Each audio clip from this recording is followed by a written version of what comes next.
Assalamualaikum warahmatullahi wabarakatuh.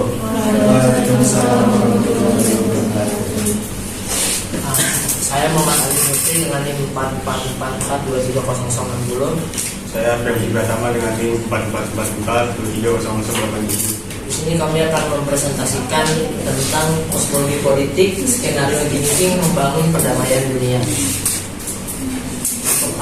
Ayatnya kita mengambil dari ayat Quran surat Ali Imran ayat 26-27 yang akan dibacakan oleh Alfian.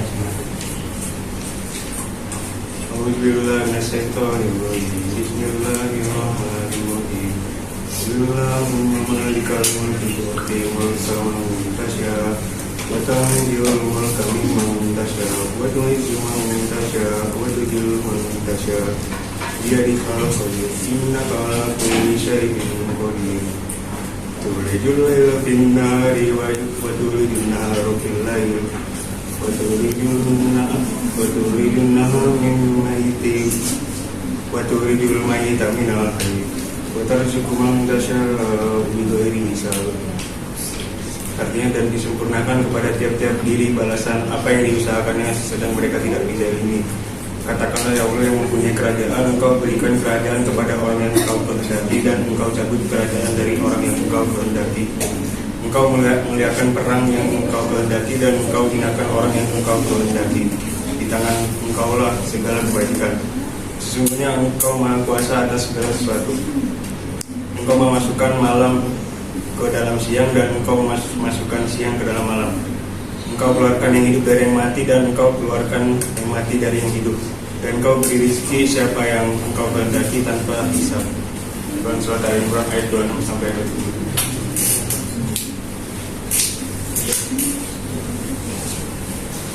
Di sini saya akan menjelaskan tentang kosmologi dan politik. Kata kosmologi berasal dari bahasa Yunani yang berarti bumi, yang disusun menurut peraturan dan bukan yang kacau tanpa aturan.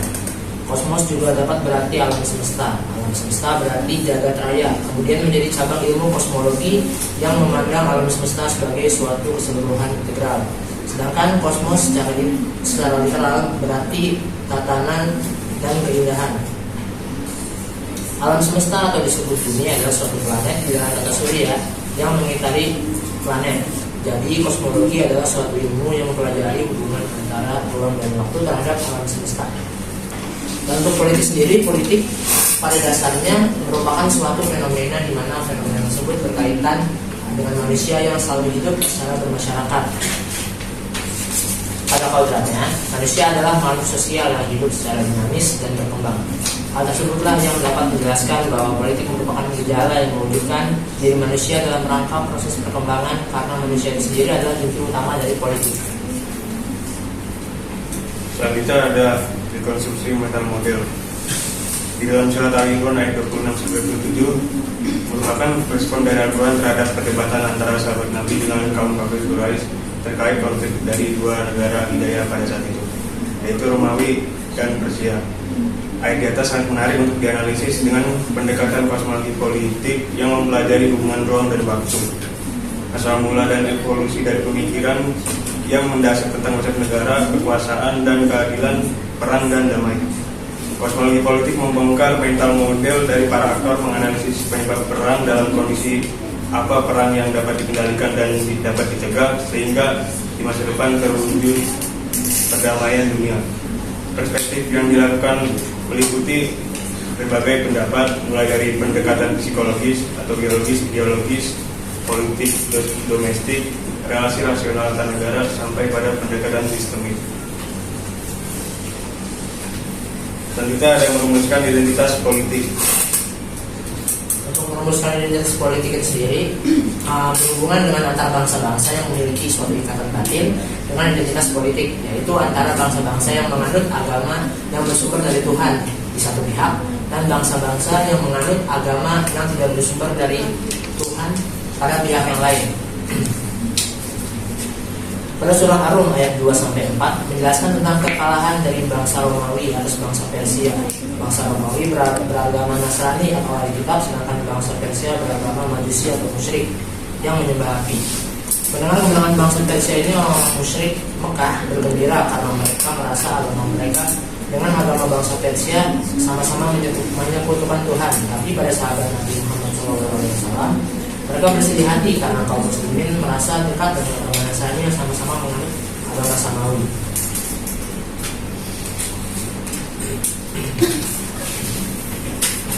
Selanjutnya ada perancang kebangkitan, yaitu dalam kurun waktu 23 tahun Rasulullah dapat membuat entitas peradaban baru luar biasa dan dilanjutkan oleh para sahabatnya. Bangsa Arab yang senang bertikai satu sama lain dalam kurun waktu yang singkat dapat berubah menjadi masyarakat yang tertib, menjadi bangsa yang berdaya saing, menjadi negara yang berdaulat dan sanggup mengalahkan dua negara adidaya, yaitu peradaban Romawi dan Persia. Rasulullah merancang kebangkitan bangsa Arab dengan berdakwah dan perang, seperti pada perang Mu'tah di tahun 7 Hijriah. Pasukan Islam yang berjumlah 3.000 dengan melawan negara Romawi yang berjumlah 200.000 orang, dan umat Islam sanggup untuk melawan kekuatan besar Romawi.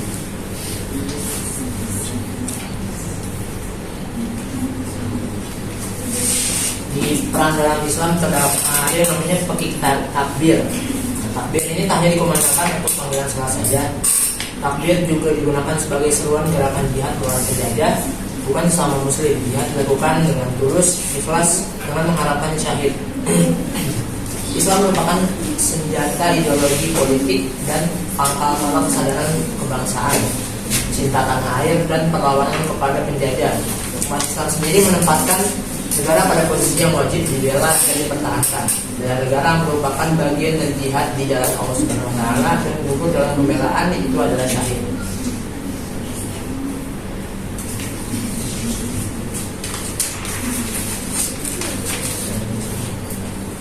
Lalu di dalam etika perang,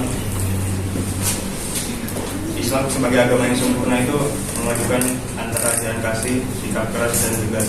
Islam juga mengajarkan kelembutan kepada sesama manusia dan bersikap tegas kepada mereka yang berbuat zalim dan menyebarkan permusuhan.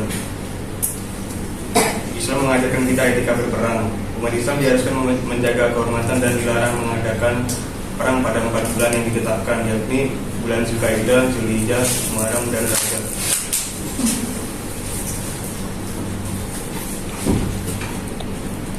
Haji sebagai inspirasi perdamaian dunia.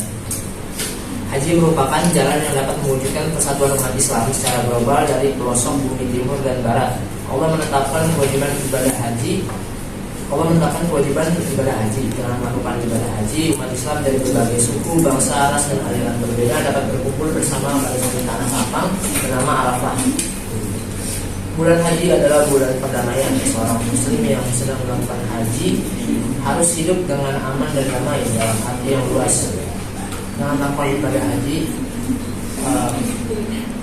umat Islam tidak diperbolehkan berperang mulut, tidak boleh menebang pepohonan, tidak berburu binatang baik di tanah haram maupun di luarnya, tidak menyembelih binatang buruan yang diburu, bahkan juga tidak mencukur rambut dan memotong kuku. Demikian ibadah haji menggugah kepekaan bersama umat Islam.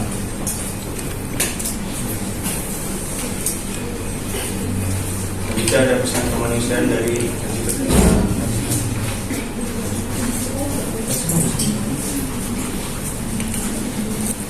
Setelah hijrah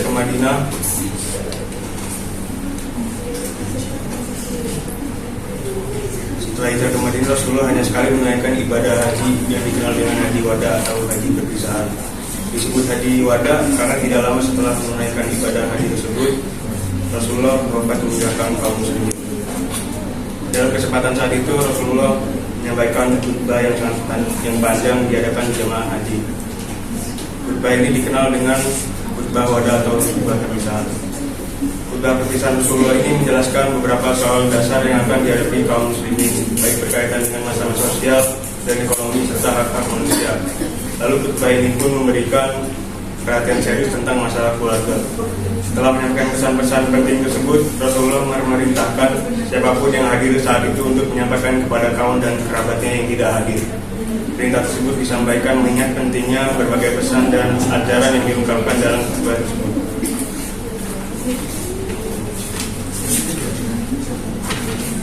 Psikologi politik yaitu skenario thinking dalam membangun perdamaian dunia pada kehidupan sehari-hari.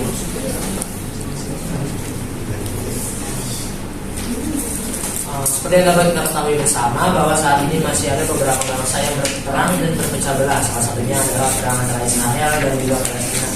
Kita sebagai umat Muslim turut bersedih atas penyerangan yang dilakukan Israel pada Palestina secara bertubi-tubi. Kesedihan yang dirasakan umat Muslim ini menyerupai kesedihan para sahabat Nabi Muhammad SAW dan para kaum Muslimin saat kekalahan Romawi atas Persia. Umat Muslim saat ini turut bersedih karena saudara seiman mereka yang berbeda kebangsaan sedang berjuang di bawah serangan bangsa Israel. Untuk itu kita semua sebagai umat Islam dari seluruh dunia memberikan bantuan berupa apapun itu. Beberapa hari yang lalu juga telah dilakukan gencatan senjata antara Hamas dan juga Israel. Hal tersebut dapat mengurangi resiko pertumpahan darah dan mungkin kedepannya bisa menjadi langkah awal untuk mewujudkan perdamaian dunia.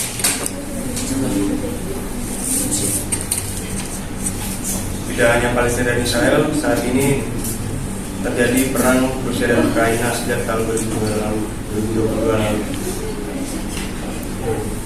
Sebelumnya Rusia dan Ukraina itu pernah tergabung dalam negara yang cukup besar, yaitu Uni Soviet. Perang ini terjadi karena Ukraina yang dulunya memiliki hubungan dekat dengan Rusia kini mulai menjauh karena pergantian pemimpin dari Ukraina. Ukraina seakan menjauhi Rusia dan mulai bergabung dengan negara-negara yang tergabung dalam NATO. Sampai sekarang pun perang antara kedua negara masih berlanjut, di mana banyak negara barat yang tergabung dalam NATO mendukung Ukraina dan mengirimkan beberapa bantuan senjata. Di balik itu semua, Indonesia tidak memihak terhadap manapun, karena menurut Presiden Indonesia perang itu menyengsarakan umat manusia dan membahayakan dunia. Aku bingung mau ngomong itu sendiri. Bahas perang ini.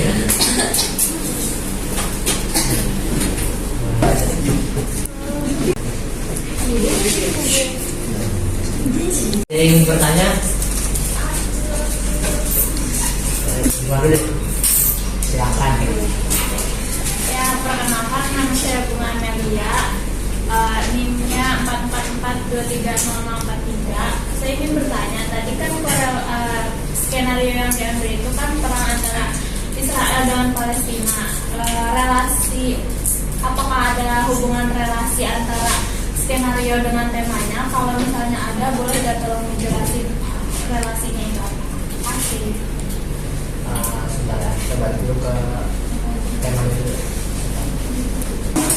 Saya ingin menjawab untuk pertanyaan dari Bima. Tema sendiri adalah kosmologi politik, yaitu skenario tinggi membangun perdamaian dunia.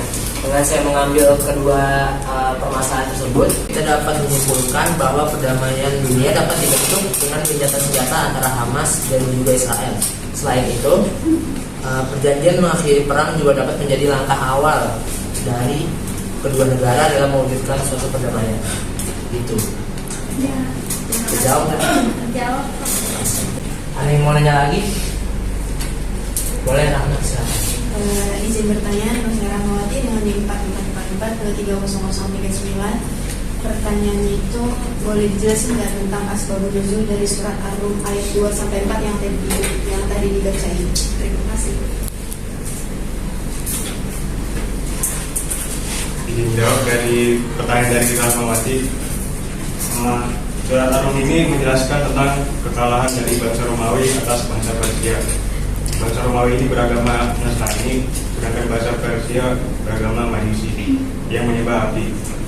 Mendengar kemenangan bangsa Persia ini, orang-orang musyrik Mekah bergembira karena mereka merasa agama mereka dengan agama bangsa Persia sama-sama menyekutukan Tuhan.